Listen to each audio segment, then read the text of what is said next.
Hola, queridos cuervos. Hemos visto en el cine muchas veces representadas las instituciones mentales y el comportamiento de los internos, y en algunos casos de manera magistral o como mínimo muy interesante. Me vienen ahora a la cabeza, entre muchas otras, Alguien voló sobre el nido del cuco o Capax.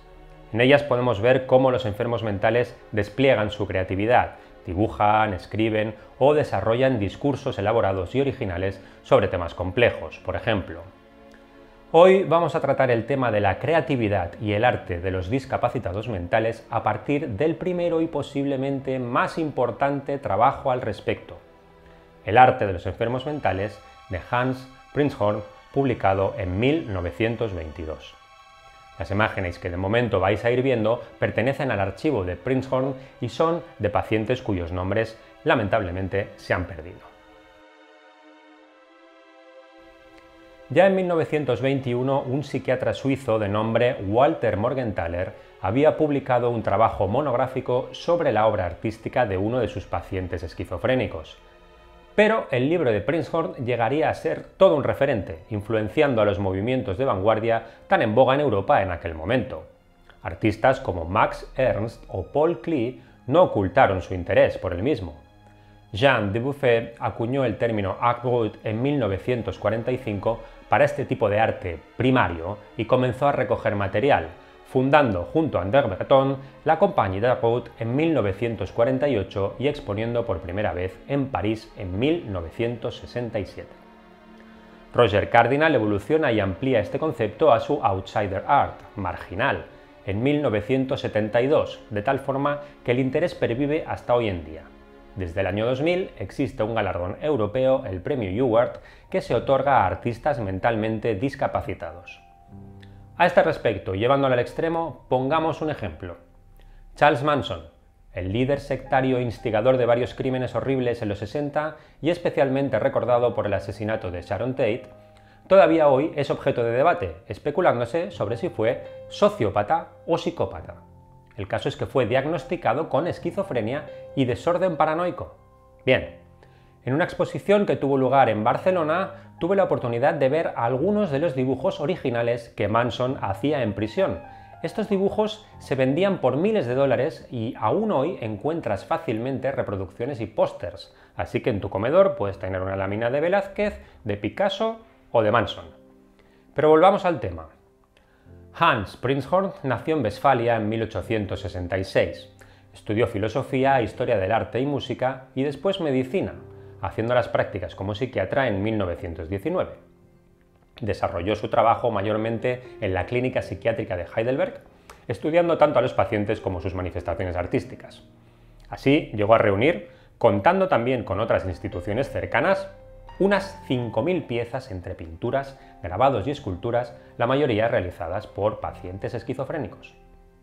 Esta fue la base de su trabajo, en el que identifica 6 motores básicos que impulsan la creación de imágenes: la necesidad expresiva, la de jugar, la ornamental, la tendencia al orden, la tendencia a la imitación y la necesidad de símbolos. Todo ello con la finalidad de dejar una huella, un rastro de su existencia más allá del propósito de la actividad. El libro causó revuelo no solo en los círculos académicos, sino en el mundo del arte, dado que se tomó como una ruptura del arte civilizado, un reflejo de la miseria y el tumulto de aquellos años, dando protagonismo a los marginados, a los que sufren, recluidos o etiquetados como enfermos. El archivo de Prinzhorn aún hoy en día nos enseña una manera de dar voz a los que no la han tenido nunca, mostrándonos un amplio espectro de experiencias y emociones humanas que, de no ser por él, se hubieran olvidado por completo. Existe, sin embargo, un punto oscuro en el trabajo de Prinzhorn, y es que dio pie a que pocos años más tarde el nacionalsocialismo imperante en Alemania identificase este tipo de arte como degenerado, en contraposición al arte original propio del concepto de germanismo mítico que refleja salud, fuerza y resolución. Se organizaban exposiciones de este arte degenerado, una muy famosa en Múnich en 1937, que exhibían algunas de estas obras de los pacientes de Prinzhorn junto con otras de Kandinsky y de Klee, por ejemplo. Millones de personas las visitaron. Poco después se reforzaron las políticas de censura, represión y persecución con las desastrosas consecuencias que todos sabemos. Ahora, y como final, vamos a echar un vistazo a otras obras del archivo de Prinzhorn cuyos autores sí que conocemos. Karl Brendel, albañil al que se le amputó una pierna tras un accidente en 1902. Sufrió desde entonces episodios de alucinaciones, paranoia y fanatismo. Mascaba pan para hacer una masa con la que construía figuras y después se dedicó a la talla de madera.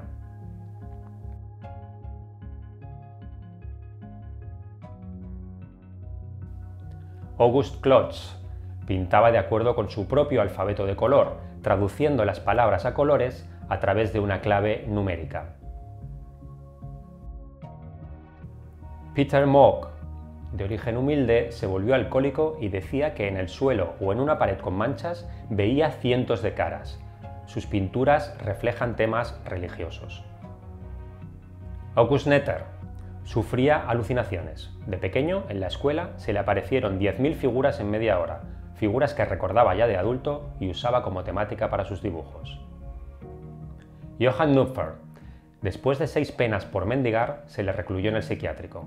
Decía que podía entender el lenguaje de los pájaros. Sus dibujos se mezclan con palabras y se inspiran en esos pájaros, además de en la religión.